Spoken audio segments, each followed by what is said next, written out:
in these very segments to, one, reduce the workload.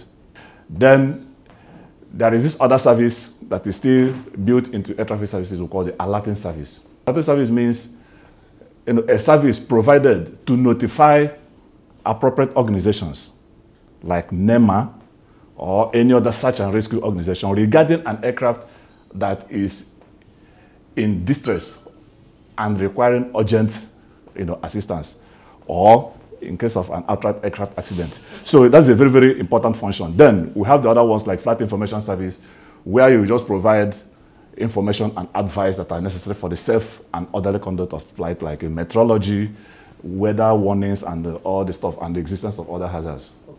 If an aircraft wants to depart, it files what we call flight plan. Flight plan simply means a kind of a notification from a pilot about an intended flight or portion of flight of that particular aircraft. So in that very flight plan, it contains some essential information with which the air traffic controller is expected to use to provide the service. One of such is we want to know what we call the aircraft call sign, which is the name by which the aircraft will be identified on the radio throughout the conversation with the air traffic controller. We want to know the type of aircraft that is involved, the speed, the requested flight level or altitude, as normally used in common parlance, the route that you intend to fly, your destination, then, of course, the time that you want to depart, and every other information that the air traffic controller will require. And he needs all this very information in order to work out a safe departure. So when this very flight plan has been filed and is received by the appropriate ATC unit, normally the tower, or wherever we have, like in NAMA, we have what the office we call AIS, Aeronautical Information Service, is an office of its own. When you submit it, it is transmitted to the control tower through electronic or manual delivery. The pilot now will have to call for startup. What the controller now does is he coordinates with any other unit that is connected with that very flight, including other, because like in Lagos here, we have separate unit providing aerodrome control service, that's the tower. We have a separate unit providing terminal approach control, that's we call it approach radar. Then we have another unit that's responsible for en route control because it's a very large station. So the controller at the tower who receives this very flight plan now notifies all these other units about that intended flight and now coordinates the request. By coordinating the request, is now informing the one in the approach or the area that look at this pilot wants to go, can he start? He grants the startup clearance.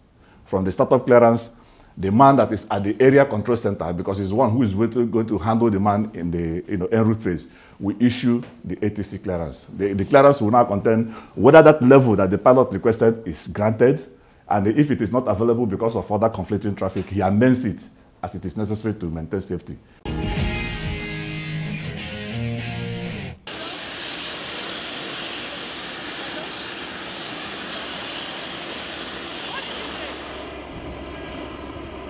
You're about to board a huge sealed metal bird. Sit down, eat a meal and watch a movie while whizzing over the ground at 900 kilometers per hour, and that in itself is astonishingly great, yet it's something we do without thinking twice.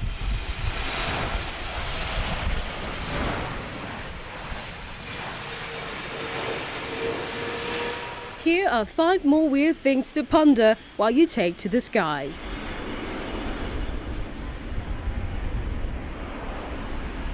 What happens if an engine packs up during flight?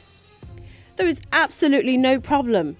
Modern aircraft can continue to fly safely with an engine out, even if it's a 2-engine plane. The dynamics of losing all engines most time never happens.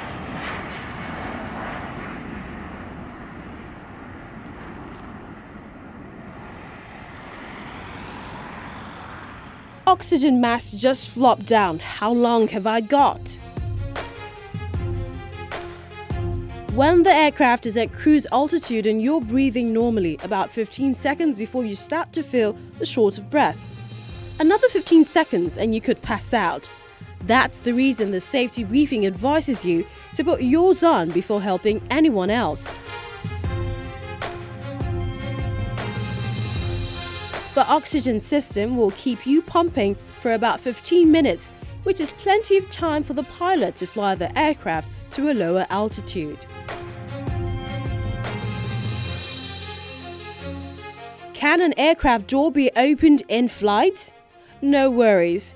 Aircraft doors are designed to open inwards, then they usually rotate before they open out. Since the pressure inside the cabin is higher than outside, the door is being pushed outward even at relatively low altitudes, creating a seal.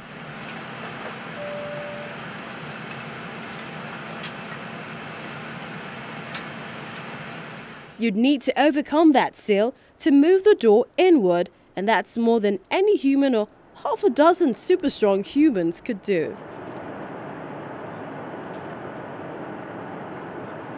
Why cabin lights are deemed at takeoff. This is in case something goes wrong on descent and an emergency evacuation is suddenly required. Takeoff and landing are the most dangerous bits in flying. If there is a fire in one of the engines or some other emergency event outside during takeoff or landing, it will be quickly spotted with the cabin lights dimmed.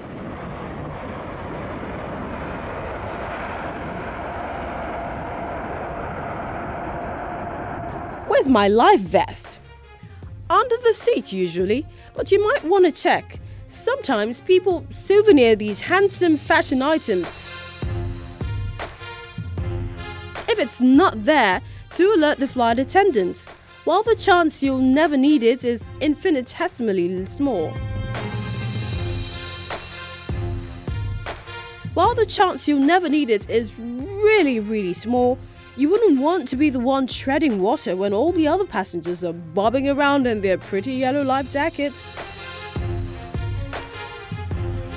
On the long run, don't think about the oddity of air travel, consider the high levels of safety, and absolutely enjoy the journey. When we return after the break, sports meets aviation as Madeira Airport in Portugal takes up a new name.